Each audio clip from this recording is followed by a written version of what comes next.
Selamat datang di Suara Kehidupan, tempat di mana setiap luka menemukan makna dan setiap cerita memberikan pelajaran berharga bagi jiwa.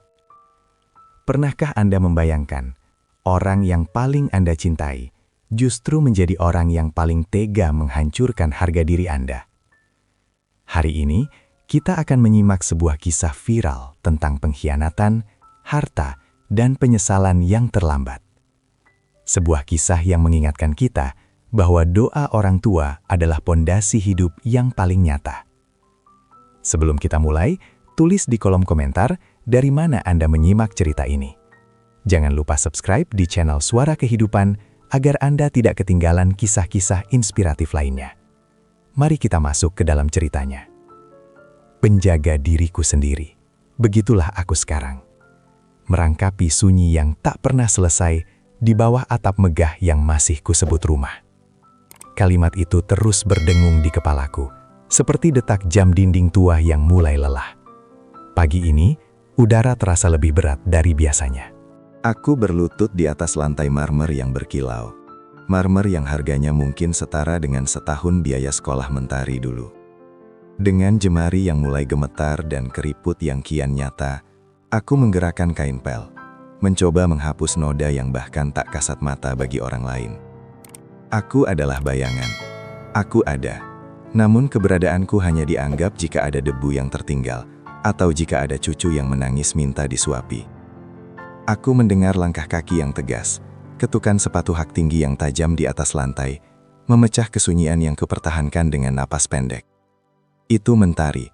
Cahaya mataku yang kini telah tumbuh menjadi matahari yang terlampau terik hingga membakar kulit ayahnya sendiri. Ia melintas tanpa menoleh. Wangi parfum mahalnya memenuhi ruangan, menelan aroma sabun lantai murah yang kugunakan. Aku mendongak sedikit, menatap punggungnya yang tegak dengan balutan jas kantor yang rapi. Dulu, punggung kecil itu sering bersandar di dadaku saat ia takut akan guntur. Dulu, tangan halus itu memegang erat jempolku saat kami berjalan melewati pematang sawah. Kini, tangan itu hanya digunakan untuk menunjuk kesalahan dan menggeser layar ponsel. Seolah dunianya sudah terlalu penuh untuk sekadar menampung wajah lelah sang ayah. "Ayah, kenapa masih ada sisa air di dekat meja makan?" Suaranya rendah, namun dinginnya merambat ke tulang sumsumku. Tak ada makian, tak ada cacian, namun nada bicaranya adalah belati tumpul yang mengikis perlahan harga diriku. Tadi Bram hampir terpeleset, lain kali kerjakan dengan benar. Aku tidak ingin estetika rumah ini hancur hanya karena ayah kurang teliti. Aku tertegun, hanya bisa menunduk menatap pantulan wajahku di lantai yang basah. Wajah yang sudah sangat menua. "Maaf Tari, ayah akan segera mengeringkannya," jawabku pelan. Suaraku parau, seperti kertas tua yang diremas. Ia tak menyahut, hanya mendengus pelan sebelum berlalu pergi menuju meja makan yang telah penuh dengan hidangan catering. Aku melihat Dirga, suaminya, duduk di sana dengan wajah yang tak kalah dingin. Mereka bicara tentang angka, tentang saham, tentang liburan ke luar negeri. Seolah aku hanyalah perabot lama yang kebetulan diletakkan di sudut ruangan. Tak ada ajakan untuk duduk bersama. Tak ada tanya apakah aku sudah mengisi perutku yang mulai perih sejak subuh tadi. Aku kembali menunduk, memeras kain pel di dalam ember plastik merah yang warnanya sudah memudar. Di rumah ini aku belajar bahwa jarak terjauh di dunia bukanlah antara dua kutub bumi, melainkan antara seorang ayah dan anak yang duduk di satu meja, namun tak lagi memiliki jembatan kata. Hatiku bukan lagi rumah bagi mereka, melainkan sekadar gudang untuk menyimpan kewajiban yang dianggap beban. Malam nanti aku tahu, aku akan kembali bersujud dalam gelap, mengadu pada pemilik semesta tentang rasa hampa yang kian luas. Aku hanya debu yang menempel di sudut istana yang kubangun dengan keringat dan doa-doa panjang. Namun, di balik kerentanan ini, aku masih menyimpan selembar rahasia. Sebuah dokumen tua yang kusimpan di bawah tumpukan baju lusuhku. Sebuah janji tentang masa depan yang mungkin akan mengubah segalanya. Sebab, setinggi apapun sebatang pohon menjulang, ia tak akan pernah bisa berdiri tegak jika ia memutuskan untuk membenci akar yang menghidupinya. Namun akar itu kini terhimpit beton kesombongan, tercekik oleh lupa yang perlahan-lahan menjelma menjadi kebiasaan yang menyakitkan. Aku terbangun sebelum fajar menyapa, saat embun masih betah memeluk dedaunan di taman yang tak lagi boleh kujamah. Di dapur yang sunyi, aku menyeduh kopi, berharap aromanya mampu memanggil kembali ingatan-ingatan hangat tentang meja makan kayu di desa. Tempat kami dulu berbagi tawa, meski hanya dengan sebungkus nasi sisa. Namun, lamunanku pecah saat langkah kaki Dirga terdengar mendekat. Menantuku itu berdiri di ambang pintu dapur, menatapku seolah aku adalah penyusup yang mengganggu keteraturan hidupnya yang sempurna. Ia mengenakan jam tangan yang berkilau, memantulkan cahaya lampu dapur yang mulai temaram. "Ayah, sudah berapa kali ku bilang, biar asisten rumah tangga saja yang menyiapkan kopi? Ayah sering lupa mematikan mesinnya, dan mesin itu harganya tidak murah." Suaranya datar, tanpa emosi, seolah ia sedang berbicara pada mesin yang rusak, bukan pada manusia yang telah memberikan seluruh modal hidup untuk kariernya. Aku meletakkan cangkir gitu dengan tangan bergetar. Ayah hanya ingin merasa berguna, Dirga. Duduk diam di kamar hanya membuat sendi-sendiku terasa mati. Ia tidak menjawab. Ia hanya mengambil gelas air mineral, meminumnya dengan terburu-buru, lalu berbalik tanpa sepatah kata pun untuk berpamitan. Baginya, aku hanyalah kewajiban yang harus ditanggung. Sebuah beban dalam bentuk orang tua yang secara hukum adalah ayahnya, namun secara batin adalah orang asing. Pukul 7 pagi, kedua cucuku, Keila dan Rian, turun dengan tas punggung mereka. Aku mencoba tersenyum, merentangkan tangan untuk sebuah pelukan yang biasanya menjadi asupan kekuatanku. "Keila, Rian, ini kakek buatkan roti bakar coklat kesukaan kalian." Keila, yang kini sudah menginjak usia remaja, hanya melirik sekilas ke arah meja makan, lalu beralih ke ponselnya. "Kakek, aku sudah terlambat. Sopir sudah menunggu di depan. Lagi pula, roti buatan kakek selalu terlalu gosong, cetusnya dingin." Rian mengekor di belakang kakeknya, bahkan tanpa menoleh sedikit pun padaku. Aku berdiri mematung di tengah dapur yang megah ini. Roti bakar yang kusiapkan dengan penuh cinta itu perlahan mendingin, sedingin hatiku yang kini dihuni badai kesepian. Anak-anak kecil yang dulu berebut duduk di pangkuku, kini bahkan tak sudi menatap mataku. Apakah aku salah mendidik mereka? Ataukah kemewahan ini telah menghapus jejak-jejak ketulusan yang pernah kutanamkan? Aku kembali ke kamar belakang. Kamar yang lebih mirip gudang, namun adalah satu-satunya wilayah kekuasaanku. Di bawah ranjang kayu yang berderit, aku meraba sebuah kotak kayu usang.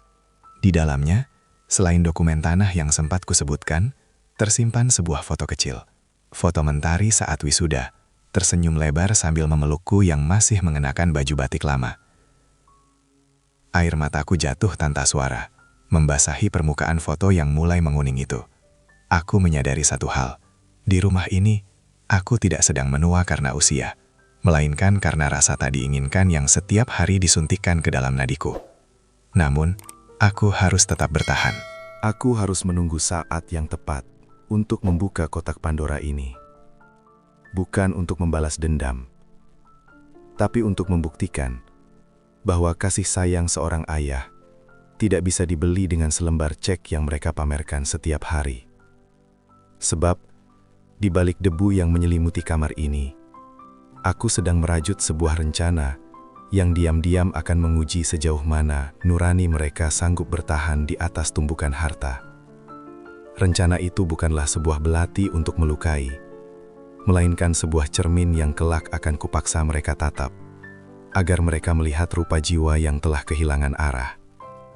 Namun sebelum hari itu tiba, aku harus kembali menelan kerikil-kerikil tajam dari perlakuan mereka yang kian hari kian tak berpintu.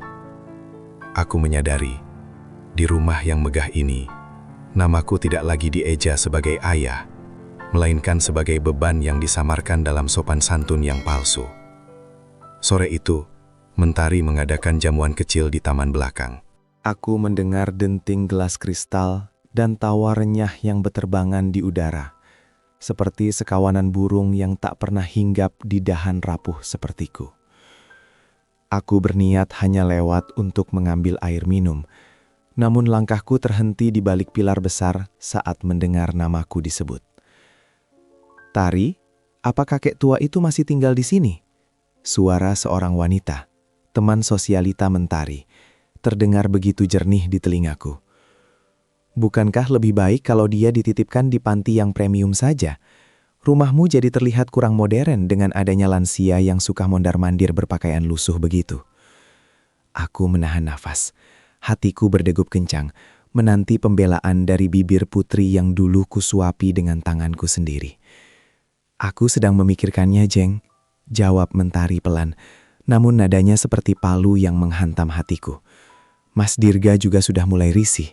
Ayah sering lupa mematikan keran, dan dia sering bicara sendiri di taman. Aku malu kalau rekan bisnisku datang dan menganggap kita tidak mampu memberikan perawatan profesional. Padahal, dia di sini cuma numpang hidup tanpa menghasilkan apa-apa. Air mataku tidak jatuh. Ia sudah terlalu lelah untuk mengalir. Jadi, begini rasanya menjadi sampah di istana yang fondasinya dibangun dari tetesan keringatku. Mereka menganggap kehadiranku sebagai noda pada estetika hidup mereka. Numpang hidup, katanya. Mereka lupa pada setiap hektar tanah yang kujual demi pendidikan luar negeri Mentari. Mereka lupa pada tabungan masa tuaku yang ludes untuk menutupi kerugian bisnis Dirga di awal pernikahan mereka. Aku kembali ke kamar dengan langkah yang terseret. Di dalam kesunyian yang mencekam, aku menatap bayanganku di cermin lemari tua yang kubawa dari desa, satu-satunya barang yang tersisa. Wajah di cermin itu tampak begitu asing. Keriput itu bukan hanya tanda usia, tapi jejak-jejak pengorbanan yang tak pernah dianggap. Aku meraba saku bajuku. Ada secarik surat dari notaris kepercayaan lamaku, Pak Hanif. Surat itu menyatakan bahwa seluruh aset perkebunan di desa yang selama ini kupinjamkan surat kuasanya pada Mentari telah resmi kutarik kembali atas namaku secara mutlak. Aku hanya perlu satu tanda tangan terakhir untuk menutup akses mereka pada sumber kekayaan yang mereka nikmati tanpa rasa syukur ini. "Maafkan Ayah Tari," bisikku pada udara kosong. "Ayah tidak ingin menghukummu. Ayah hanya ingin menjemput kembali harga diri yang telah kau injak-injak. Jika kau merasa rumah ini terlalu sempit untukku, maka biarlah aku pergi membawa serta seluruh akar yang selama ini menyangga kemewahanmu." Malam itu, aku mulai mengemasi baju-bajuku ke dalam kardus bekas. Tak banyak, hanya beberapa potong pakaian dan kenangan yang sudah mulai memudar. Aku tidak akan menunggu hingga mereka menyeretku ke panti jompo. Aku akan melangkah keluar dengan kepalaku yang tetap tegak, meski hatiku telah hancur menjadi serpihan yang tak lagi bisa disatukan. Sebab, besok pagi, senyum palsu yang mereka pamerkan di balik pintu kamar akan segera berbenturan dengan kenyataan pahit yang tak pernah mereka duga sebelumnya.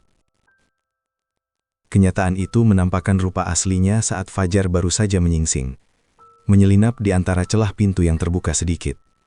Menampakkan Mentari yang berdiri menatap kardus-kardus di depanku dengan senyum yang terasa begitu asing. Tak ada binar sedih di matanya melihat ayahnya mengemasi sisa-sisa hidupnya. Yang ada hanyalah kilat kepuasan, seolah ia baru saja memenangkan sebuah pertempuran panjang melawan debu yang selama ini mengotori sudut istananya. "Jadi, Ayah benar-benar akan pergi?" tanyanya. Suaranya seringan kapas, namun menghujam seperti jarum. Ia tidak bertanya kemana aku akan berteduh, atau apakah aku punya cukup uang untuk sekadar membeli sepiring nasi di luar sana. Aku mengangguk pelan, merapatkan lakban pada kardus terakhir yang berisi pakaian lusuh dan doa-doa yang belum kering. Ayah tidak ingin menjadi noda di atas marmer putihmu lagi, Tari. Biarlah ayah mencari sisa napas di tempat yang lebih lapang. Ia justru mengeluarkan ponsel pintarnya, bukan untuk memesankan taksi atau mencarikan tempat tinggal, melainkan untuk membidikkan kamera ke arahku yang sedang membungkuk memikul kardus. Aku sempat mengira itu adalah cara dia menyimpan kenangan terakhir tentang ayahnya. Namun, aku keliru. Cahaya kilat dari ponsel itu adalah tanda dimulainya sebuah pengkhianatan yang paling sunyi. "Diam sebentar ya, biar posisinya pas," ucapnya tanpa beban. Aku hanya diam, mengikuti keinginannya untuk terakhir kali. Aku tidak tahu bahwa di balik layar pipih itu, ia sedang merangkai aksara yang akan menyayat selerang jiwaku. Tak lama setelah aku menyeret kardus-kardus itu ke depan pagar, di mana sebuah mobil bak tua sudah menunggu, ponselku bergetar pelan di saku baju. Sebuah notifikasi dari akun media sosial Mentari muncul. Dengan tangan gemetar, kubuka unggahan terbaru putriku. Di sana, fotoku yang nampak rentah sedang memikul kardus terpampang nyata. Di bawahnya, tertulis kalimat yang membuat duniaku seketika luruh. Akhirnya, si lansia pengangguran yang cuma numpang hidup ini pergi juga. Rumah jadi lebih lega, hati jadi lebih tenang. Saatnya menikmati hidup tanpa beban tambahan. Selamat tinggal, masa lalu yang merepotkan. Dadaku sesak, paru-paruku seolah lupa cara menghirup udara. Aku menatap Mentari yang berdiri di balkon lantai 2, melambaikan tangan dengan senyum manis yang biasa ia tunjukkan pada kolega bisnisnya. Di kolom komentar, aku melihat balasan dari Galih dan Sari, saudara kandungku sendiri. Mereka justru memberikan tanda jempol dan komentar yang tak kalah menyakitkan. Baguslah Tari. Memang sudah waktunya dia tahu diri. Jangan sampai rumah mewahmu bau apa karena dia. Aku mematikan layar ponsel itu. Cahayanya telah padam, sama seperti harapan yang selama ini kupelihara untuk mereka. Aku naik ke atas mobil bak, duduk di antara kardus-kardus bisu. Mobil mulai bergerak, menjauh dari gerbang besi yang tinggi itu. Aku melihat rumah itu mengecil di kejauhan, dan bersamaan dengan itu, aku melepaskan statusku sebagai sandera cinta yang tak terbalas. Aku bukan lagi ayah yang akan memohon belas kasihan. Di dalam kardus ini, di balik baju-baju kumal, aku membawa kunci menuju semua kemewahan yang mereka banggakan. Mentari mungkin merasa lega karena rumahnya bersih, namun ia tidak sadar bahwa dengan membuangku, ia baru saja membuang satu-satunya tiang yang menyangga seluruh langit-langit kehidupannya. Perjalanan ini memang akan terasa dingin. Namun hatiku mulai menghangat oleh sebuah ketetapan. Aku akan membangun sebuah tempat di mana kehormatan tidak diukur dari angka, melainkan dari seberapa tulus seseorang memuliakan orang tua. Tempat itu kini hanya berupa sebuah bilik kecil di ujung gang yang pengap, jauh dari kemilau lampu kristal dan aroma mawar yang dulu menyapa pagiku di rumah Mentari. Aku meletakkan kardus terakhir di atas lantai semen yang retak. Sebuah kontras yang tajam dengan marmer dingin yang baru saja kutinggalkan. Di sini, dindingnya tidak dihiasi lukisan mahal, melainkan jejak-jejak rembesan air hujan yang membentuk pola-pola kesedihan. Namun, meski ruang ini sempit, nafasku terasa lebih lapang, karena tak ada lagi tatapan menghina yang mengintai di setiap sudutnya. Aku duduk di atas dipan kayu yang berderit, mengeluarkan ponsel yang layarnya sudah retak. Sekali lagi, dengan sisa keberanian yang kupunya, aku melihat unggahan Mentari. Jumlah penyukanya terus bertambah. Ribuan orang menertawakan lansia pengangguran ini, tanpa tahu bahwa yang mereka tertawakan adalah sosok yang pernah menukar masa mudanya dengan masa depan mereka. Di bawahnya, komentar Pak Galih dan Bu Sari masih terpampang nyata. Saudara kandungku sendiri yang lebih memilih menjilat pada kekayaan Mentari daripada membela kehormatan kakak mereka. Lansia pengangguran, bisikku lirih pada sunyi. Suaraku memantul di dinding kamar yang kosong. Aku tersenyum getir. Mereka benar-benar lupa siapa yang memegang kendali atas ribuan hektar pohon karet di desa. Mereka lupa siapa yang selama ini menyuntikkan dana ke rekening perusahaan mereka setiap kali mereka terdesak utang. Mereka mengira semua kekayaan itu jatuh dari langit, bukan dari telapak tangan kasar yang kini sedang mendekap lutut di kontrakan murah ini. Aku membuka kardus terkecil. Di sana, terselip sebuah buku catatan usang dengan sampul yang sudah mulai lepas. Itu adalah buku resep rahasia keluarga. Warisan dari ibuku yang dulu pernah membuat warung kecil kami menjadi legenda di kampung. Di sampingnya, tersimpan surat kuasa yang sudah kutarik kembali haknya. Aku menatap secari kertas itu dengan mata berkaca-kaca. Inilah senjata diamku. Esok adalah awal dari segalanya. Aku tidak akan membalas dengan kata-kata yang menyakitkan di media sosial. Aku akan membalas dengan pembuktian yang elegan. Aku akan mendatangi Hanif, sahabat lamaku yang setia menjaga warung makannya di pinggir kota. Di dapurnya yang sederhana, aku akan meracik kembali aroma masa lalu. menghidupkan kembali soto legenda yang dulu sempat membawa Mentari meraih gelar sarjananya. Malam ini, aku tidur beralaskan tikar pandan, mendengarkan simfoni jangkrik yang lebih merdu daripada musik klasik di rumah Mentari. Biarlah mereka berpesta di atas kelegaan semu mereka. Mereka tidak tahu bahwa dengan mengusirku, mereka baru saja memutus urat nadi kehidupan finansial mereka sendiri.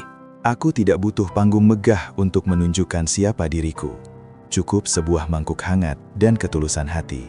Aku akan membangun kembali puing-puing kehormatanku yang telah mereka hancurkan. Sebab, ketika senja nanti tiba, orang akan tahu bahwa pengangguran yang mereka hina adalah pemilik dari semua matahari yang selama ini menyinari hari-hari mereka. Matahari itu memang telah terbenam di balik gerbang rumah Mentari, namun ia justru terbit lebih hangat di dalam kuali besar milik Hanif.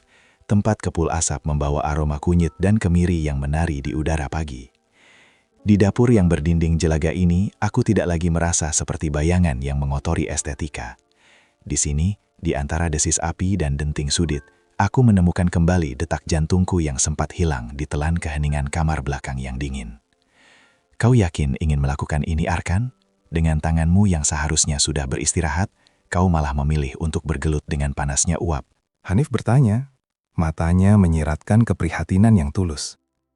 Ia adalah satu dari sedikit orang yang tahu bahwa lansia pengangguran yang sedang viral di media sosial ini adalah pemegang kendali atas ribuan hektar kekayaan di desa. Aku tersenyum, menyeka peluh di dahi dengan handuk kecil yang tersampir di bahu. Tangan ini yang dulu membangun mimpi-mimpi mereka, Hanif. Maka tangan ini pula yang akan membangun jembatan bagi mereka yang terlupakan seperti aku. Soto ini bukan sekadar makanan. Ini adalah rasa syukur yang mereka buang ke tempat sampah. Aku mulai meracik bumbu. Setiap ulekan rempah adalah sebuah doa. Setiap takaran garam adalah air mata yang kini telah mengering. Aroma soto legenda ayah mulai menyeruak, menembus batas gang sempit, dan memanggil orang-orang yang sedang bergegas berangkat kerja. Mereka yang mencicipi sesendok kuah kuning keemasan itu terdiam sejenak. Seolah-olah rasa itu membawa mereka pulang ke pelukan orang tua yang telah lama mereka rindukan. Di sela-sela kesibukan, aku menyempatkan diri melirik ponsel yang kutaruh di atas meja kayu.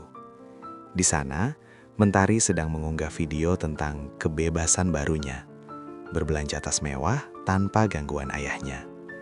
Ia tampak begitu bahagia, begitu bercahaya, tanpa sadar bahwa sumber cahaya itu sebenarnya sedang perlahan-lahan kupadamkan dari balik layar. Aku tidak membalas komentarnya. Aku tidak memberikan klarifikasi apapun pada dunia yang sedang menghujatku. Strategiku bukanlah tentang teriakan di panggung media, melainkan tentang rasa yang tertanam di lidah dan rahasia yang tersimpan di balik materai. Tanpa sepengetahuan Mentari, surat penarikan kuasa atas seluruh tabungan abadi dan aset tanah sudah mulai diproses oleh tim hukum Hanif. Setiap mangkuk yang kujual adalah satu langkah menuju pemulihan harga diriku.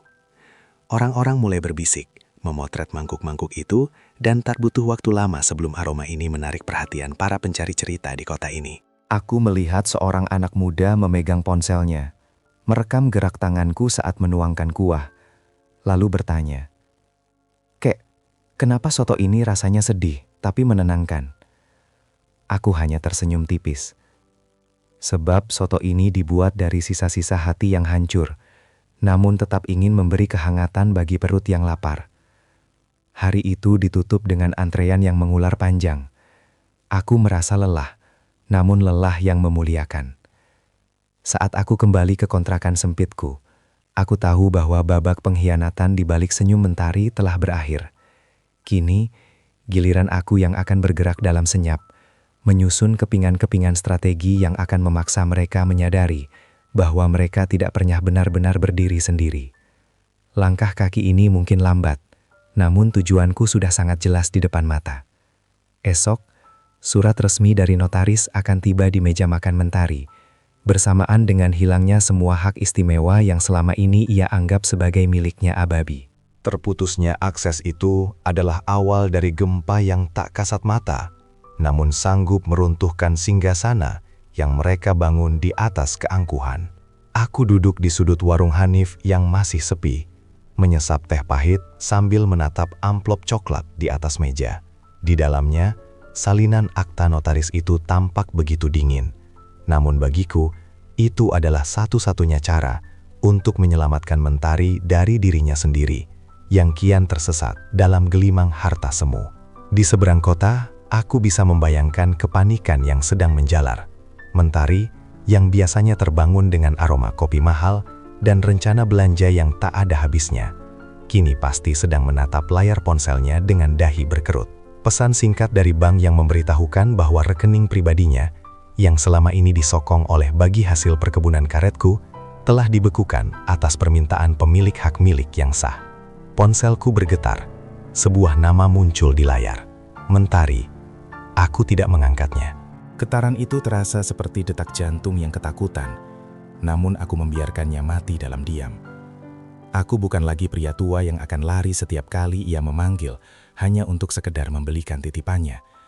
Aku adalah akar yang telah menarik diri, membiarkan dahan-dahan yang sombong itu merasakan bagaimana rasanya bertahan tanpa asupan dari tanah. Arkan, kau sungguh tidak ingin bicara dengannya? Hanif bertanya, matanya menatap ponselku yang kembali bergetar untuk kelima kalinya. Belum saatnya, Hanif, jawabku lirih. Jika aku bicara sekarang, hatiku yang lemah ini mungkin akan kembali luluh oleh air mata palsunya. Biarkan dia belajar bahwa setiap tindakan memiliki gema, dan gema dari perbuatannya sedang pulang untuk menyapanya. Hari itu aku memilih untuk lebih sibuk di dapur. Tanganku yang mulai kaku kini lincah memotong daun seledri dan mengiris daging. Warung soto ini kian ramai, namun pikiranku melayang pada tanah perkebunan di desa. Tanah yang dulu kuhidupi dengan air mata dan doa, yang selama ini hanya dianggap Mentari sebagai mesin pencetak uang otomatis. Dia tidak pernah tahu bagaimana rasanya memeluk pohon-pohon itu saat musim kemarau tiba, memohon agar mereka tetap memberikan getah demi biaya sekolahnya. Sore harinya, berita tentang soto legenda ayah mulai merambah ke portal berita lokal. Foto profilku yang sedang menuangkan kuah dengan wajah yang tertutup sedikit oleh uap menjadi pembicaraan.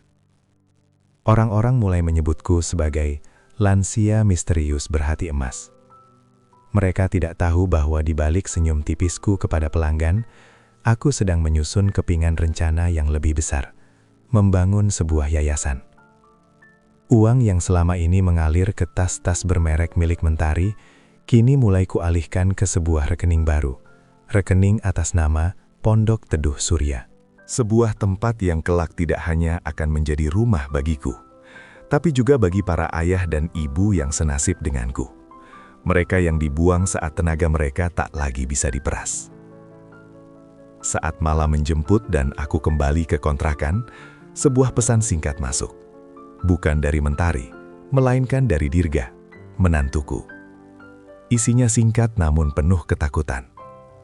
Ayah, apa yang terjadi? Kenapa semua surat kuasa tanah ditarik? Kita bisa bicarakan ini baik-baik kan? Aku tersenyum dalam kegelapan kamar. Mereka menyebutnya bicara baik-baik hanya saat mereka kehilangan kemewahannya. Kemana pembicaraan baik-baik itu saat mereka membuangku ke jalanan dengan sebuah unggahan yang menghina? Aku meletakkan ponsel itu di atas lantai. Esok, aku akan mengunjungi sebidang tanah di pinggir kota. Tanah yang akan menjadi saksi bahwa kehormatan seorang ayah tak akan pernah benar-benar mati. Ia hanya sedang menunggu waktu untuk mekar kembali. Mekarnya kehormatan itu dimulai dari sebuah langkah kecil di atas tanah merah yang gersang, tempat aku berdiri menatap masa depan yang lebih bermartabat daripada sekadar menumpang di rumah mewah yang penuh duri. Di hadapanku, sebidang tanah luas di pinggir kota yang selama ini terbengkalai, kini telah resmi menjadi milik yayasan yang kubangun. Ini bukan lagi tentang kepemilikan pribadi, melainkan tentang sebuah warisan untuk mereka yang hatinya telah lama dipatahkan oleh darah daging mereka sendiri. Pagi itu, aku tidak lagi memegang kain pel. Aku memegang sebuah cangkul, secara simbolis membalik tanah pertama untuk pembangunan Pondok Teduh Surya. Hanif berdiri di sampingku, memberikan tepukan hangat di bahu yang dulu sering dianggap ringkih oleh Mentari. Kau melakukannya, Arkan. Kau membangun istana yang sebenarnya, bisik Hanif dengan nada haru. Sementara itu, di sisi lain kota yang berkilauan, badai yang kutinggalkan mulai memorak-porandakan ketenangan semu Mentari. Aku tahu, hari ini adalah tanggal jatuhnya tagihan kartu kredit dan cicilan mobil mewah yang selama ini ia bayar menggunakan bagi hasil dari perkebunan karetku. Tanpa suntikan dana dari lansia pengangguran ini, gaya hidup mereka hanyalah sebuah bangunan kartu yang menunggu embusan angin untuk rubuh. Ponselku bergetar lagi. Kali ini bukan pesan singkat, melainkan panggilan video dari Mentari.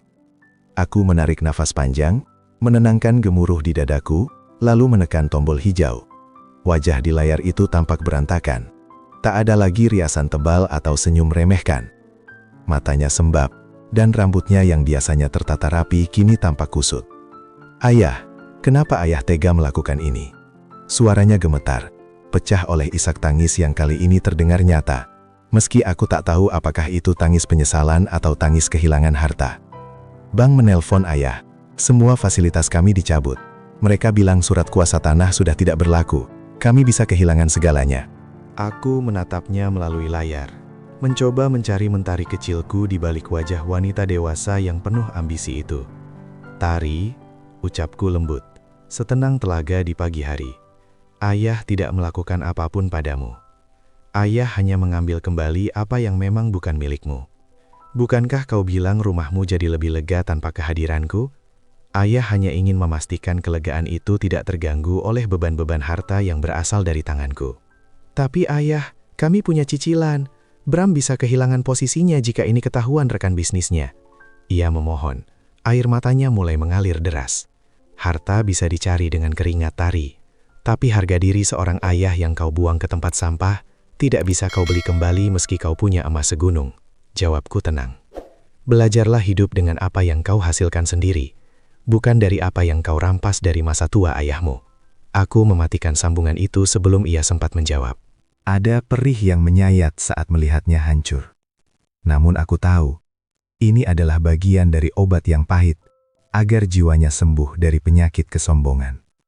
Aku kembali fokus pada para pekerja yang mulai menggali fondasi. Di sini, di Pondok Teduh Surya, aku tidak akan membangun tembok yang tinggi untuk memisahkan manusia, melainkan taman-taman terbuka, tempat para lansia bisa bercerita tentang hidup, tanpa rasa takut dianggap beban. Strategiku kian matang. Aku membiarkan mereka terdesak oleh kebutuhan duniawi, sementara aku semakin sibuk membangun kekayaan ukhrawi. Malamnya, berita tentang pembangunan pondok ini mulai tercium media. Sebuah tajuk berita daring muncul. Mantan pengusaha karet yang viral dihina anaknya, kini bangun istana untuk para lansia terbuang. Nama Surya mulai menjadi simbol perlawanan terhadap kedurhakaan. Dan aku tahu, saat-saat kebenaran akan terbongkar sepenuhnya, sudah semakin dekat di depan mata. Matahari kebenaran mulai menyingsing, menyinari setiap sudut gelap kebohongan yang selama ini mereka tutupi dengan jubah kemewahan. Dan aku hanya bisa menatap semua itu dari kejauhan, dengan perasaan yang campur aduk. Tidak butuh waktu lama bagi berita itu untuk sampai ke telinga Pak Galih dan Bu Sari. Saudara-saudaraku yang dulu ikut menertawakan kehinaanku di media sosial, kini tiba-tiba ingat bahwa dalam nadiku mengalir darah yang sama dengan mereka. Pagi itu, di depan warung soto Hanif yang mulai penuh sesak oleh pelanggan, sebuah mobil sedan perak berhenti. Galih dan Sari keluar dengan langkah yang dipaksakan, tampak ramah, meski wajah mereka tak mampu menyembunyikan rasa malu yang membayang. Mereka tidak lagi menatapku dengan tatapan rendah, seperti saat aku mengemasi kardus-kardus di rumah Mentari. Mas Arkan, suara Sari terdengar sangat manis, begitu manis hingga terasa getir di telingaku. Ya ampun, kenapa Mas tinggal di tempat seperti ini? Kami mencari-cari Mas kemana-mana. Kenapa Mas tidak bilang kalau Mas sedang membangun yayasan besar? Aku hanya tersenyum tipis, sembari terus mengaduk kuah soto yang mengepul. Untuk apa mencari seorang lansia pengangguran, Sari? Bukankah kalian bilang aku ini bau apek dan harus tahu diri? Wajah Galih memerah. Ia berdehem kikuk. Itu kan hanya bercanda, Mas. Kami hanya ikut-ikutan tari agar suasananya tidak tegang. Kami tahu Mas Arkan itu hebat. Kami dengar perkebunan di desa sudah Mas ambil alih kembali ya. Hebat sekali Mas bisa melakukannya di usia sekarang. Aku meletakkan sendok besar itu, lalu menatap mereka berdua satu persatu. Perkebunan itu tidak pernah pergi, Galih. Ia hanya sedang dititipkan pada orang yang salah. Dan sekarang, ia kembali untuk menjalankan tugasnya yang sebenarnya. Memberi makan mereka yang benar-benar membutuhkan, bukan untuk membiayai kesombongan kalian. Mas, jangan begitu. Galih mencoba mendekat. Suaranya merendah. Kami sedang kesulitan. Bisnis anak-anak kami juga tersendat karena Tari tidak lagi bisa memberikan suntikan modal. Sebagai saudara, Mas tidak mungkin tega melihat kami jatuh kan? Inilah strategi dinginku. Aku membiarkan mereka mendekat hanya untuk melihat betapa rendahnya harga diri yang bisa dijual demi angka-angka di buku tabungan. Aku tidak mengusir mereka dengan teriakan. Aku justru mengambil 2 mangkuk soto dan meletakkannya di depan mereka. Makanlah, ucapku pelan. Soto ini gratis untuk orang yang sedang lapar, termasuk lapar akan harta. Tapi jangan tanya soal uang atau tanah. Semua itu sudah bukan milikku lagi. Semuanya sudah kuserahkan pada yayasan. Wajah mereka seketika berubah pucat. Harapan untuk mendapatkan jatah dari kekayaanku yang baru saja kembali itu sirna dalam sekejap. Mereka menatap mangkuk soto itu seolah-olah itu adalah penghinaan. Padahal itulah bentuk kemurahhatian terakhir yang bisa kuberikan sebagai seorang kakak. Di saat yang sama, seorang pelanggan muda yang ternyata adalah seorang jurnalis tanpa sengaja merekam percakapan kami dari meja sebelah. Aku tahu kamera ponselnya aktif dan aku tidak melarangnya. Biarlah dunia melihat betapa rapuhnya ikatan darah yang hanya diikat oleh emas. Strategi ini bukanlah untuk mempermalukan, tapi untuk memurnikan. Aku ingin memisahkan siapa yang benar-benar mencintaiku karena aku adalah Arkan dan siapa yang mencintaiku karena aku memiliki lahan. Saat mereka pergi dengan langkah gontai tanpa menyentuh soto itu, aku merasakan beban di pundakku sedikit terangkat. Pondok Teduh Surya kini bukan lagi sekedar mimpi. Fondasinya sudah kokoh, seiring dengan runtuhnya fondasi kepercayaan yang selama ini kupelihara untuk keluarga yang salah. Besok, aku akan mengirimkan undangan resmi untuk peresmian pondok ini. Undangan yang akan menjadi pintu masuk menuju klimaks dari drama yang mereka tulis sendiri. Pintu masuk itu kini telah berdiri kokoh. Sebuah gerbang kayu jati dengan ukiran halus bertuliskan Pondok Teduh Surya yang siap menyambut mereka yang jiwanya sempat terluntah di jalanan sepi. Aku menatap gerbang itu dengan perasaan yang tak mampu kulukiskan dengan kata-kata. Ada haru yang membuncah, namun ada pula sisa perih yang masih berdenyut di palung hati. Hari ini adalah hari terakhir persiapanku, sebelum seluruh dunia menyaksikan kebenaran yang kusimpan rapat di balik uap soto dan peluh di kening. Aku memanggil Pak Hanif dan tim hukumku ke sebuah ruangan kecil di sudut pondok yang baru selesai dicat warna putih bersih. Di atas meja kayu, berserakan dokumen-dokumen penting yang akan menjadi kejutan terakhir bagi Mentari dan keluarga besar lainnya. "Semua sudah siap, Arkan?" tanya Pak Hanif. Matanya berkaca-kaca menatap bangunan asri yang dikelilingi taman hijau ini. Undangan sudah dikirim ke semua pihak, termasuk media dan para tokoh masyarakat. Mentari pun sudah mengonfirmasi kehadirannya. Meski aku yakin dia datang hanya karena berharap ada sisa-sisa harta yang bisa dia selamatkan. Aku mengangguk pelan. Jemariku mengusap permukaan kertas undangan yang bertekstur elegan. Biarlah dia datang, Hanif. Biarlah dia membawa semua kesombongan yang tersisa di tas bermereknya itu. Aku tidak ingin menghujatnya di depan umum. Aku hanya ingin memberikan hadiah yang tak akan pernah dia lupakan seumur hidupnya. Strategi dinginku telah mencapai puncaknya. Aku tidak lagi merasa marah. Rasa marahku telah habis terbakar bersama sampah-sampah yang kubersihkan di rumah Mentari dulu. Yang tersisa kini hanyalah keinginan tulus agar putriku itu bisa pulang ke fitrahnya sebagai manusia, meski jalannya harus melalui lembah kehancuran terlebih dahulu. Aku mengeluarkan sebuah kotak kecil dari sakuku. Di dalamnya ada sebuah flash disk yang berisi rekaman video. Kumpulan momen-momen saat aku masih bekerja sebagai pelayan di rumahnya, tawa cucu-cucuku yang kini mulai pudar, dan tentu saja, Tangkapan layar unggahan viral Mentari yang menyebutku sebagai lansia pengangguran. Video itu bukan untuk membalas dendam, melainkan untuk menjadi saksi bisu atas perjalanan sebuah hati yang pernah dibuang, namun tetap memilih untuk membangun rumah bagi sesama. Besok, saat pita ini dipotong, bisikku pada diriku sendiri, bukan hanya bangunan ini yang diresmikan, tapi juga berakhirnya masa di mana aku membiarkan diriku diinjak-injak demi cinta yang buta. Malam sebelum peresmian, aku duduk sendirian di teras pondok, menatap langit yang dipenuhi bintang. Angin malam berhembus lembut, membawa aroma tanah basah yang menenangkan. Aku tahu, besok akan ada banyak air mata. Aku tahu, besok harga diri Mentari akan runtuh bersamaan dengan rahasia yang akan terbongkar. Namun, aku juga tahu bahwa setelah badai besar itu lewat, pelangi keadilan akan muncul dengan warna yang jauh lebih indah. Aku telah menyiapkan sebuah naskah pidato singkat. Tak banyak kata, hanya rangkaian kalimat puitis tentang apa artinya menjadi seorang ayah dan apa artinya menjadi akar. Aku ingin setiap orang yang datang besok pulang dengan membawa satu pelajaran. Bahwa harta adalah titipan yang bisa diambil kapan saja. Namun bakti adalah bekal yang akan dibawa hingga ke liang lahat. Persiapan telah usai. Cahaya lampu pondok yang temaram seolah memberiku restu. Besok, panggung besar itu akan menjadi saksi sebuah konfrontasi yang akan mengubah sejarah keluarga kami selamanya. Drama ini bukan lagi milik Mentari, melainkan milik kebenaran yang selama ini tertidur pulas dalam doa-doaku.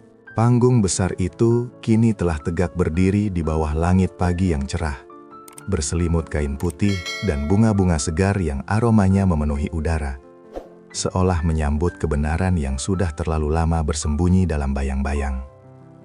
Ratusan kursi telah terisi oleh tamu undangan, mulai dari pejabat setempat, para donatur, hingga para lansia yang matanya berbinar melihat rumah baru mereka.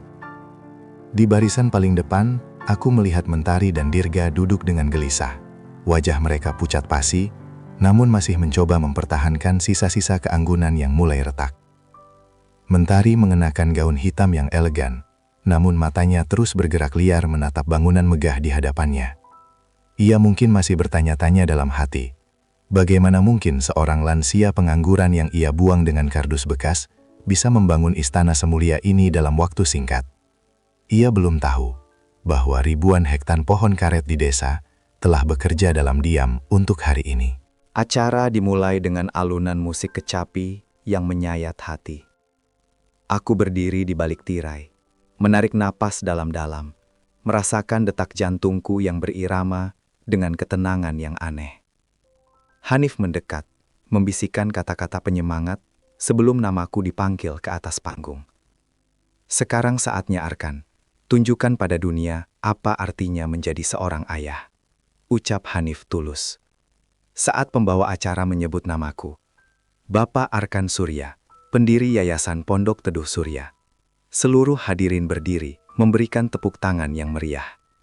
Aku melangkah dengan perlahan, tidak lagi dengan punggung yang membungkuk karena beban kesedihan, melainkan dengan kepala tegak yang dihiasi kemuliaan. Aku berdiri di depan mikrofon. Mataku langsung tertuju pada Mentari. Ia tampak terkejut. Mulutnya sedikit terbuka, seolah tak percaya bahwa pria yang ada di panggung itu adalah orang yang sama yang dulu ia suruh tidur di kamar belakang yang pengap. Aku melihat Dirga menunduk, tak sanggup menatap sorot mataku yang kini penuh dengan wibawa. Terima kasih telah hadir di tempat yang saya bangun, dari sisa-sisa air mata dan doa. Suaraku bergema melalui pengeras suara. Tenang, namun bergetar oleh emosi yang dalam. Banyak yang bertanya, kenapa tempat ini dibangun? Kenapa seorang lansia yang katanya pengangguran dan hanya numpang hidup ini begitu bersikeras menciptakan rumah untuk orang tua? Aku melihat Mentari tersentak saat aku mengutip kalimat dari unggahan viralnya. Beberapa orang di barisan tamu mulai berbisik, menyadari bahwa kepingan-kepingan teka-teki ini mulai menyatu. Di layar besar di belakangku, aku memberikan isyarat pada operator untuk mulai memutar sesuatu. Sebuah video singkat muncul. Bukan video kemewahan, melainkan rekaman CCTV dan cuplikan ponsel saat aku sedang mengepel lantai marmer rumah Mentari. Saat aku dibentak karena bau sabun murah, dan puncaknya, tangkapan layar unggahan foto diriku memikul kardus dengan caption yang menghina itu. Seluruh ruangan seketika hening. Keheningan yang begitu mencekam, hingga suara helaan napas pun terdengar seperti guntur. Aku menatap Mentari yang kini menutupi wajahnya dengan tangan. Bahunya mulai berguncang. Di panggung ini, aku tidak sedang menghakiminya dengan kemarahan. Aku sedang membukakan pintu kebenaran yang selama ini ia kunci rapat-rapat dengan kunci kesombongan. Strategi dinginku bukan untuk menghancurkan hidupnya, melainkan untuk meruntuhkan tembok yang memisahkan nuraninya dari cinta seorang ayah. Hari ini, lanjutku, bukan hanya tentang bangunan fisik, ini tentang pemulihan harga diri. Dan hari ini, saya ingin memberikan sebuah pengumuman yang akan mengubah segalanya. Pengumuman itu bukanlah sebuah vonis mati, melainkan sebuah uluran tangan dari kedalaman luka yang selama ini kupendam sendiri di balik senyum yang mereka abaikan. Seluruh mata kini terpaku pada sebuah amplop biru tua yang kupegang dengan tangan gemetar. Di dalam amplop itu, tersimpan seluruh catatan perjalanan harta yang mereka puja. Sebuah sejarah yang akan menguliti setiap lapisan kepalsuan yang selama ini membungkus kehidupan mewah putriku. Sebelum gedung ini diresmikan, suaraku kembali mengalun, memenuhi setiap sudut ruangan yang kini terasa lebih dingin dari musim penghujan di desa.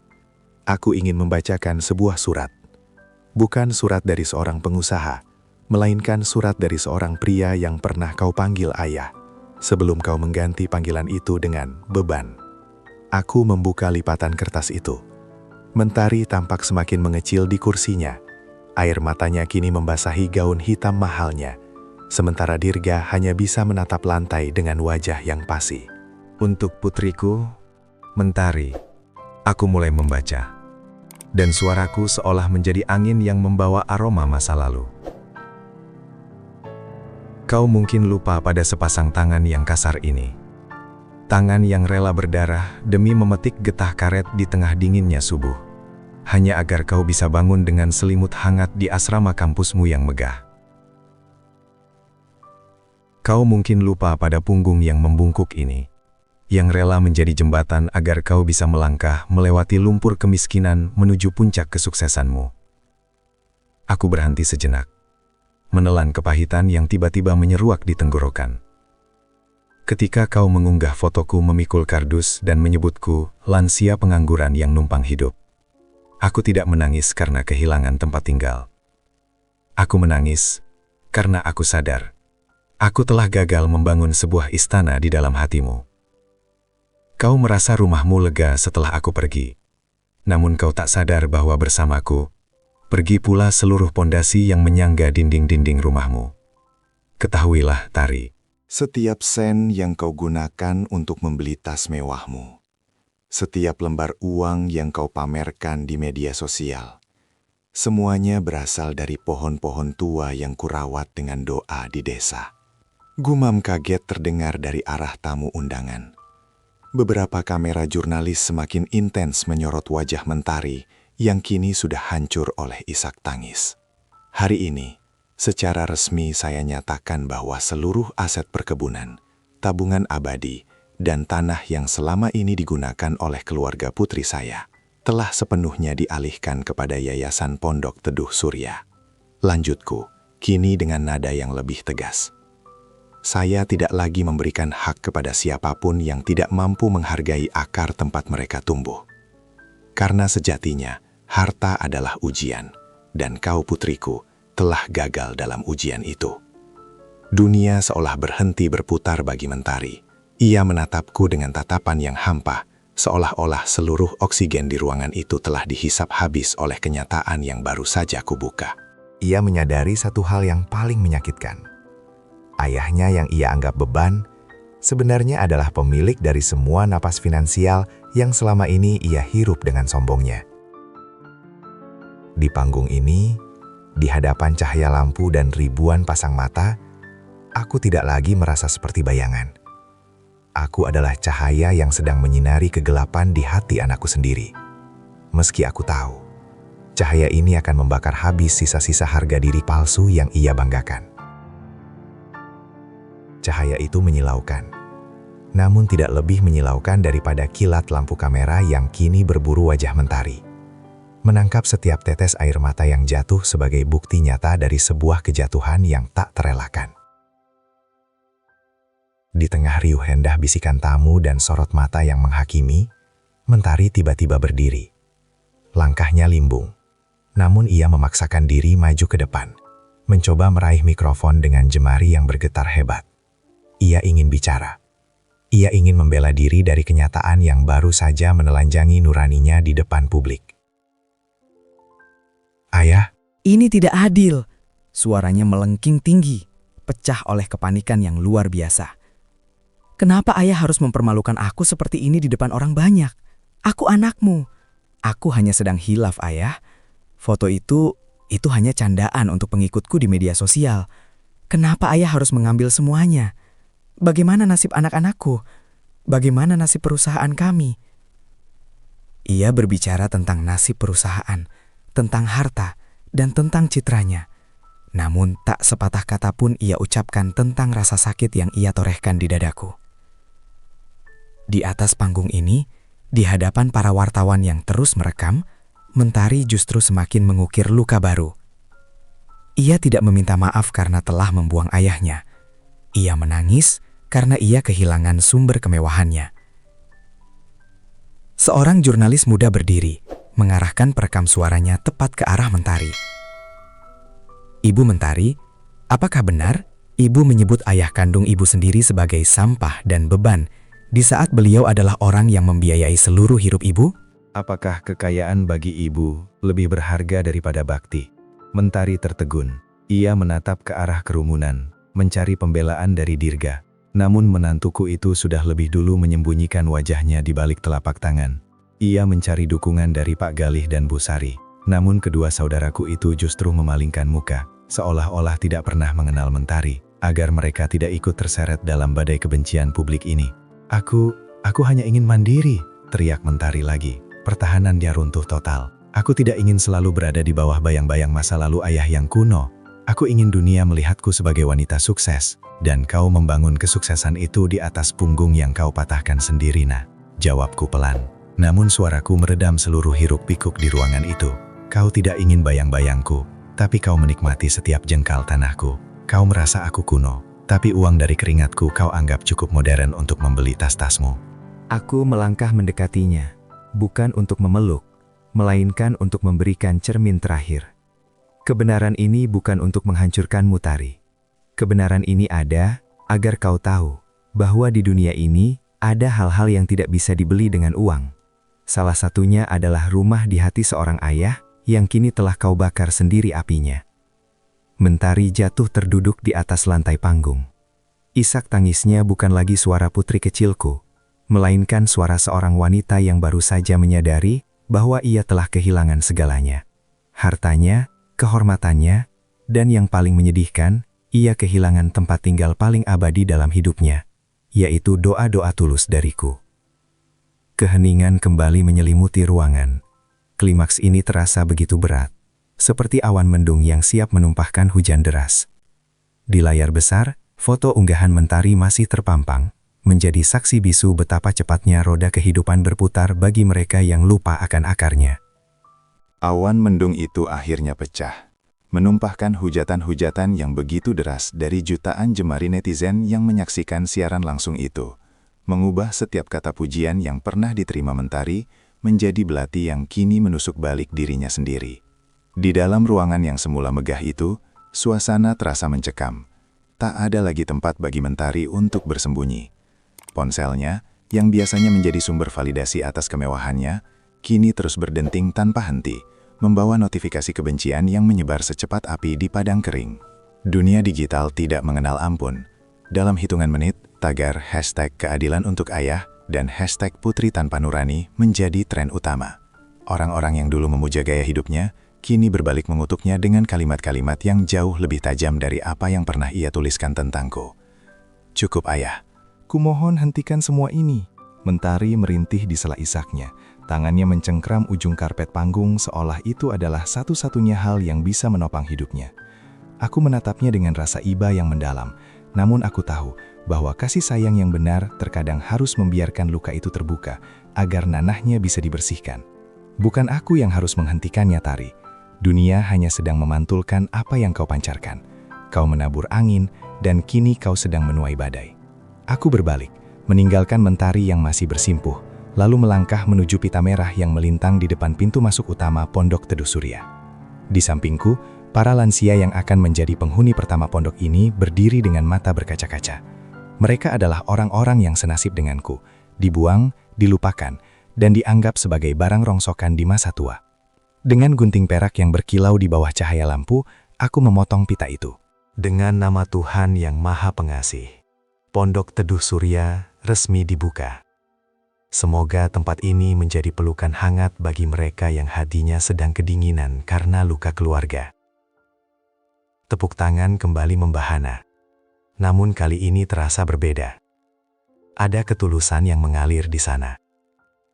Para jurnalis kini beralih menyorot para lansia yang mulai melangkah masuk ke dalam rumah baru mereka, dengan wajah penuh syukur. Panggung drama Mentari telah runtuh sepenuhnya, digantikan oleh monumen kemanusiaan yang kubangun dari puing-puing kehancuranku. Di sudut panggung, aku melihat Dirga mencoba menarik Mentari untuk pergi. Namun Mentari seolah telah kehilangan jiwanya. Ia menatap ke arah pintu pondok yang terbuka lebar. Melihat bagaimana aku menyambut seorang kakek tua dengan pelukan hangat. Pelukan yang seharusnya menjadi miliknya, jika saja ia tidak mematikan nuraninya sendiri. Selamat tinggal masa lalu yang merepotkan, bisikku pelan, mengutip kata-kata terakhirnya di unggahan viral itu. Namun dengan nada yang penuh pelampunan, bukan kebencian. Hari itu ditutup dengan pemandangan yang akan terus dikenang oleh khalayak. Seorang ayah yang berdiri tegak di atas reruntuhan harga dirinya yang lama, dan seorang anak yang mulai merasakan dinginnya dunia, tanpa perlindungan dari akar yang selama ini ia benci.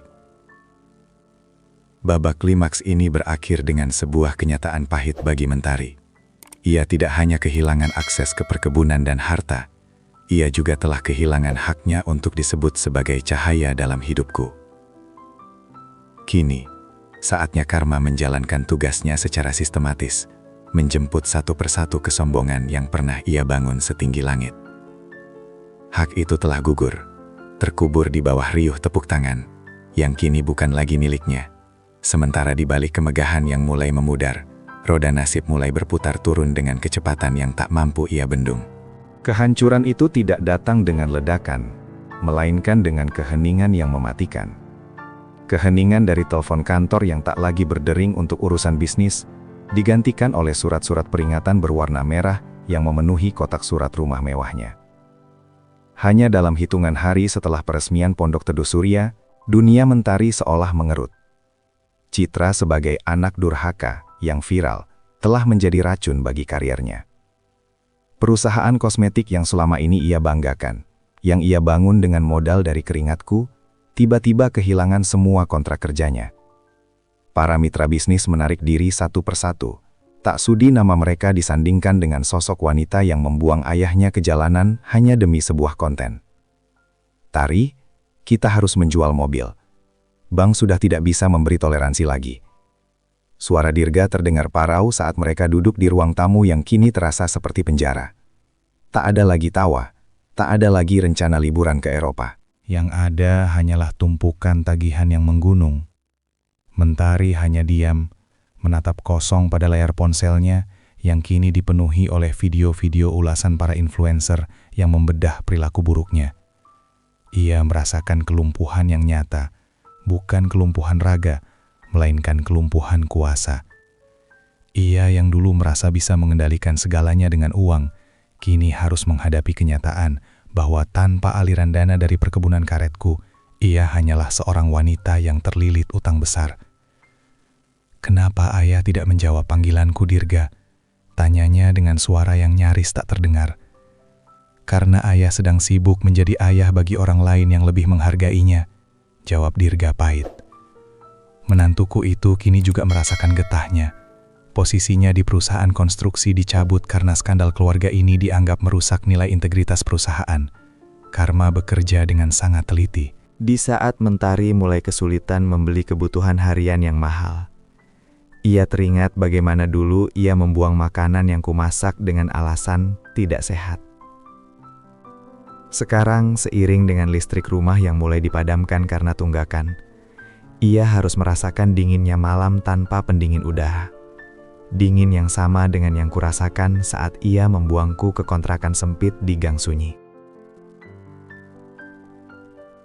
Puncak dari kejatuhan itu tiba ketika kurator datang ke rumah mereka. Dengan seragam rapi dan wajah tanpa ekspresi, mereka menempelkan stiker penyitaan di gerbang besi yang dulu menjadi saksi pengusiranku. Rumah itu bukan lagi miliknya. Kemewahan itu kini hanya tinggal sejarah yang memilukan.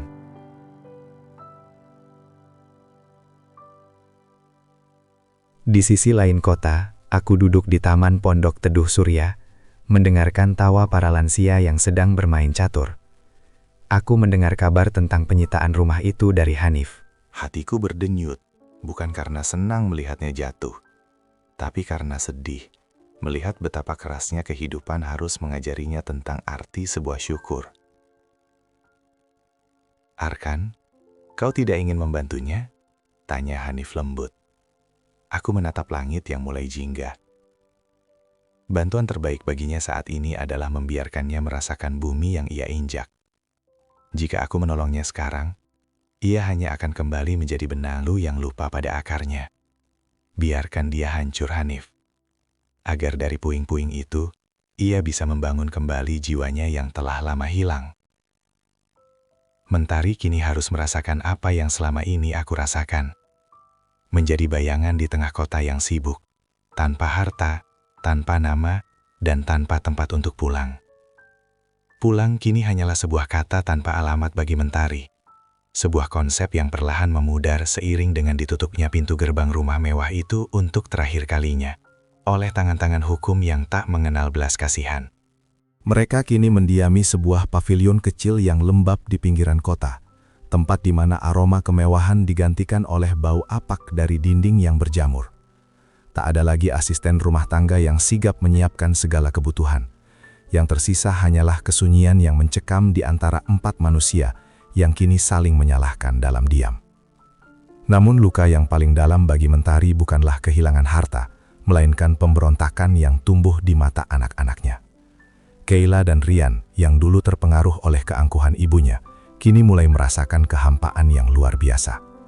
Di sekolah, mereka menjadi sasaran bisik-bisik teman sejawatnya akibat video viral sang kakek.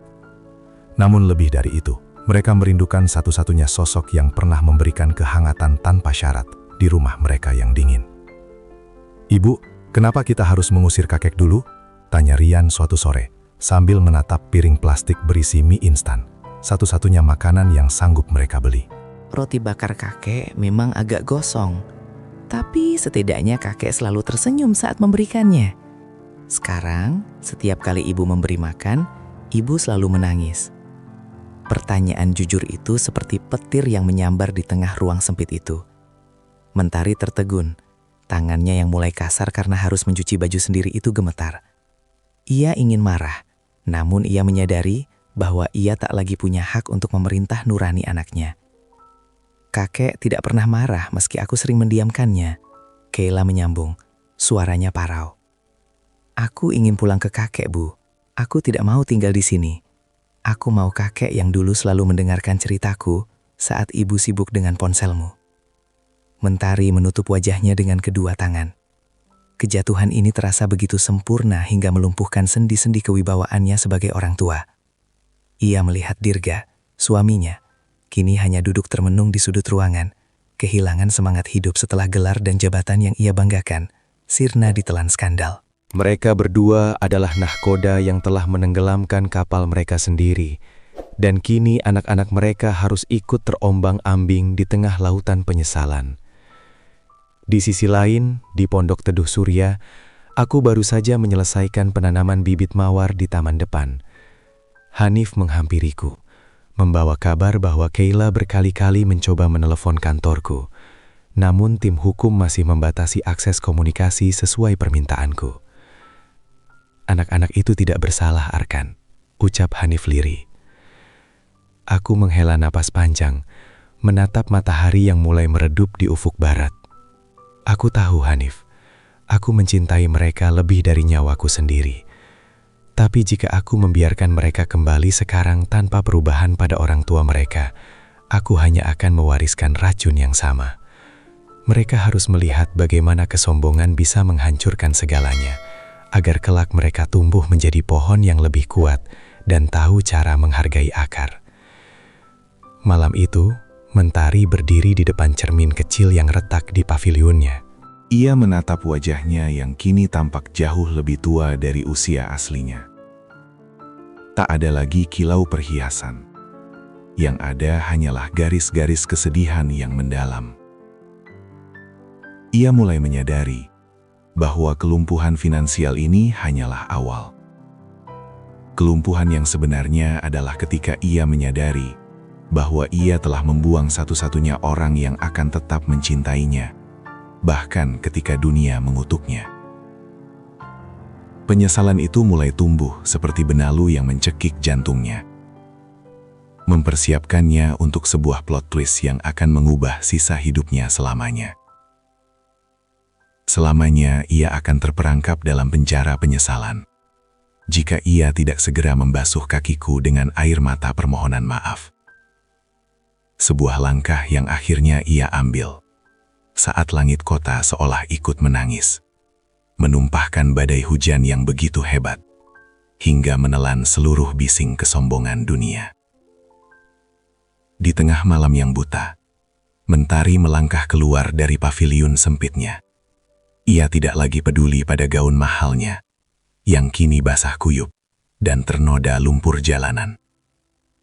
Ia berjalan kaki berkilo-kilometer, menyeret langkahnya yang letih menuju gerbang Pondok Teduh Surya, satu-satunya tempat yang kini terasa seperti surga yang pernah ia sia-siakan. Di depan gerbang kayu jati yang kokoh itu, ia jatuh tersungkur. Tubuhnya menggigil, bukan hanya karena dinginnya air hujan yang menusuk tulang, tapi karena rasa malu yang membakar batinnya. Ia melihat papan nama yayasan itu bersinar lembut di bawah lampu temaram, mengingatkannya pada nama Surya, ayahnya, yang dulu ia anggap sebagai beban, namun kini menjadi satu-satunya cahaya yang ia rindukan. Ayah, ayah, maafkan aku, rintihnya, suaranya parau tertelan gemuruh guntur. Ia bersimpuh di atas tanah basah, mencengkram besi gerbang dengan jemari yang memucat.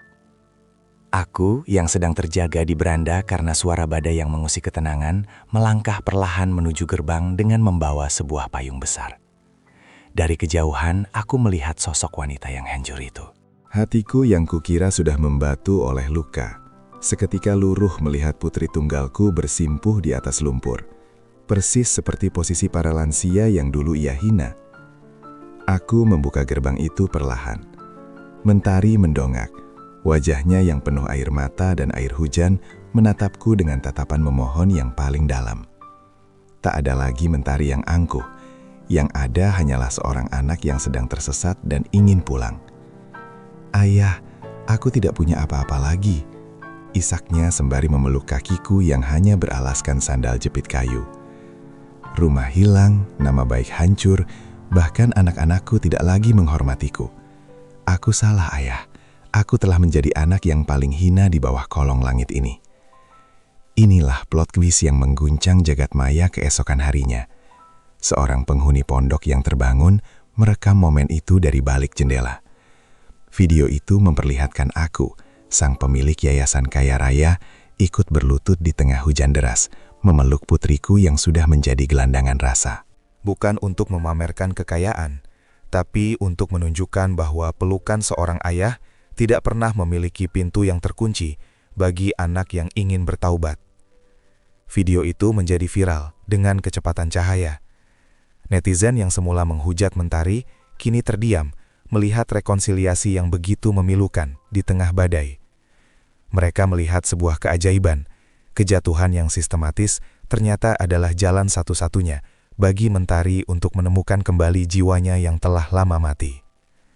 "Masuklah, Tari," bisikku lembut, mendekap bahunya yang bergetar.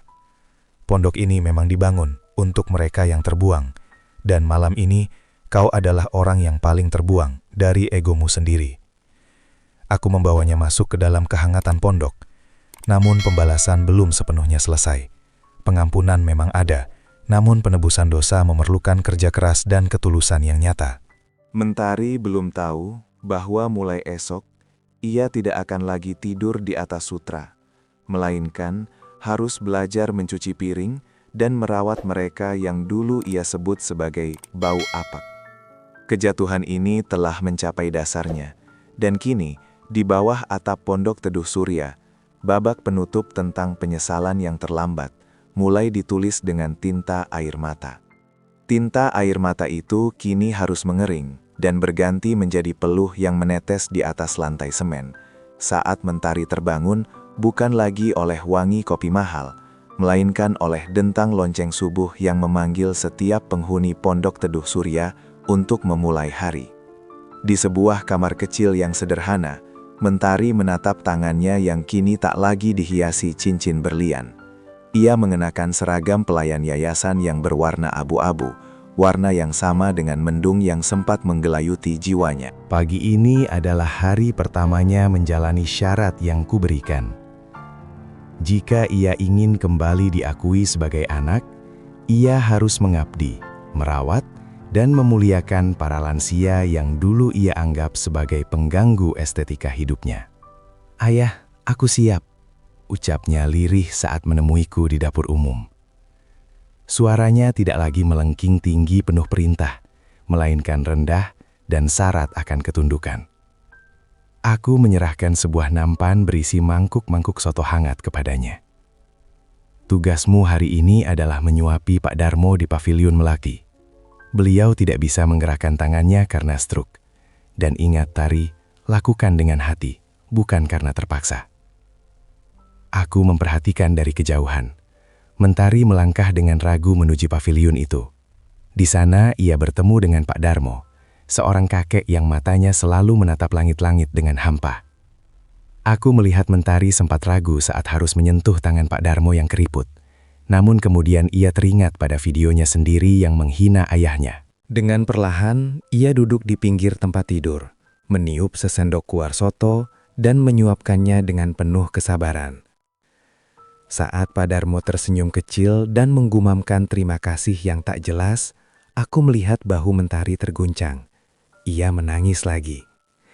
Kali ini bukan tangis karena kehilangan harta, melainkan tangis karena ia baru saja menyentuh sisi kemanusiaan yang selama ini ia kubur di bawah tumpukan tas bermerek. Dirga pun tak luput dari pelajaran ini. Menantuku itu kini bertugas di bagian kebun, mencangkul tanah dan memotong rumput di bawah terik matahari, pekerjaan yang dulu ia anggap rendah. Kayla dan Rian juga ada di sana setiap sore setelah sekolah, membantu kakeknya membacakan buku untuk para penghuni pondok. Mereka mulai belajar bahwa kebahagiaan sejati tidak terletak pada seberapa luas rumahmu, melainkan pada seberapa luas hatimu sanggup menampung orang lain. Namun penyesalan yang terlambat tetaplah meninggalkan bekas luka. Meski mereka telah kembali di sisiku, rumah megah itu telah hilang, perusahaan itu telah tiada, dan nama baik mereka di mata dunia tetaplah cacat. Mereka sedang membangun kembali puing-puing itu dari nol, di bawah bimbinganku yang tak lagi memberi mereka kemudahan finansial. "Harta bisa hilang dalam semalam, Tari," ucapku padanya saat kami duduk di teras saat istirahat siang. "Tapi bakti yang kau tanam hari ini akan menjadi tempat berteduhmu di masa tua nanti. Jangan pernah lagi mengukur manusia dari apa yang mereka punya, tapi dari seberapa besar manfaat yang mereka berikan." Mentari mengangguk, menyeka keringat di dahinya dengan ujung seragamnya. Ia kini mulai mengerti bahwa posisi pelayan di pondok ini jauh lebih terhormat daripada posisi direktur yang dulu ia jalani dengan hati yang buta. Namun, perjalanan penebusan ini masih panjang, dan ia harus membuktikan bahwa perubahan ini bukanlah sekedar akting demi mendapatkan kembali warisannya. Warisannya telah sepenuhnya kualihkan menjadi milik mereka yang selama ini terabaikan. Dan Mentari kini harus membuktikan bahwa ketulusannya bukan sekedar topeng yang ia kenakan demi meraih kembali kepingan emas yang telah hilang. Ujian itu datang lebih cepat dari yang diduga, mewujud dalam rupa sebuah mobil mewah yang berhenti tepat di depan gerbang pondok. Dari dalamnya, keluar seorang wanita dengan pakaian modis dan kacamata hitam besar. Jeng Shinta, salah satu rekan sosialita Mentari yang dulu paling rajin memberikan komentar pujian di setiap unggahan kemewahannya. Saat itu, Mentari sedang berlutut di lantai teras, membersihkan noda tumpahan susu dari seorang katek yang baru saja selesai sarapan. Tangannya yang dulu hanya terbiasa menggenggam parfum mahal, kini berlumuran sabun dan kain pel. Tari? Ya ampun, benarkah ini kau? Suara Jeng Shinta membelah kesunyian taman, nadanya syarat dengan nada mengejek yang dibungkus rasa kasihan semu. Aku dengar kau bangkrut dan rumahmu disita. Tapi aku tidak menyangka kau akan berakhir menjadi pelayan di panti jompo yang, maaf, sedikit bau apek ini. Mentari tertegun. Gerakan tangannya berhenti sejenak. Aku berdiri di balik jendela, memperhatikan dengan dada berdebar, menunggu reaksi apa yang akan keluar dari bibir putriku. Apakah ia akan meledak marah, ataukah ia akan lari bersembunyi karena malu? Mentari menarik nafas panjang, lalu berdiri perlahan. Ia tidak menunduk, namun juga tidak menatap dengan penuh amarah. Benar, Jeng Shinta, saya adalah Mentari yang dulu Anda kenal, tapi sekarang saya sedang belajar menjadi seorang manusia, sesuatu yang gagal saya lakukan saat saya masih memiliki segalanya. Tapi Tari, lihat dirimu, kau kusam, kau lusuh. Shinta tertawa kecil di balik kipasnya. Kenapa kau tidak minta ampun saja pada ayahmu, agar dia memberimu modal lagi? Kau tidak pantas berada di sini, mengurusi lansia-lansia yang merepotkan ini. Di titik ini, aku melihat perubahan yang luar biasa. Mentari tersenyum. Sebuah senyum yang paling tulus yang pernah kulihat sejak ia dewasa. Anda salah, Jeng. Justru di sini saya merasa pantas. Karena orang-orang yang Anda sebut merepotkan ini adalah guru yang mengajari saya bahwa hidup bukan tentang pamer, tapi tentang pengabdian. Dan ayah saya, beliau tidak memberi saya uang, tapi beliau memberi saya kesempatan kedua untuk memiliki nurani. Jeng Shinta terdiam, wajahnya berubah masam karena tak berhasil memancing emosi Mentari. Ia segera memutar tubuh dan kembali masuk ke mobilnya, pergi meninggalkan debu yang mengepul. Aku melangkah keluar, menghampiri Mentari yang kini kembali berlutut melanjutkan pekerjaannya. Air matanya jatuh. Tapi kali ini bukan karena dihina orang lain. Ia menangis karena ia menyadari betapa dangkalnya dunianya yang dulu. Kau lulus, Tari, bisikku pelan, mengusap kepalanya yang tertutup kain kerudung sederhana. Ayah. Ternyata lebih mudah memikul kardus di tengah hujan daripada memikul rasa malu akibat kesombongan sendiri. Jawabnya dengan suara bergetar. Terima kasih telah membiarkan aku terjatuh, agar aku tahu bagaimana rasanya merangkak menuju kebaikan. Sore itu, kami duduk bersama di antara para lansia yang mulai menganggap Mentari sebagai bagian dari keluarga mereka.